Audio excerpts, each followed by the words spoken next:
How to add education on your profile on your Rednote app. Hello everybody, welcome back to our channel.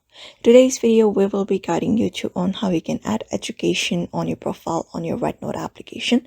So if you're wondering how you can do that, these are the processes you may follow, and you should also be able to add your education status on your profile on Rednote application. Now after you're logged in order to add education on your profile on the Rednote app, you can go ahead and tap on this Me tab at the bottom right corner of your screen. After you're taken to your profile page, you can go ahead and tap on this profile button right here, and you will be taken to this section right here.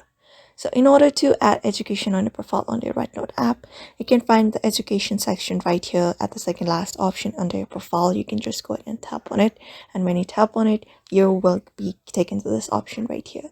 So in order to add your education like your school, you can go ahead and tap on the school option, and you can go ahead and search for your college or school. After that, select your college and school, and it will be added right here.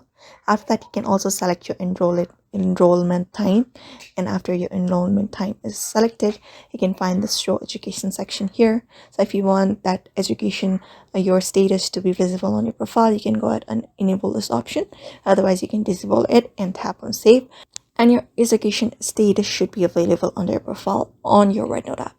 So these are the processes you may follow up in order to add education on your profile on your Rednote application as well. So therefore, I hope this video was helpful to you, and thank you for watching this video.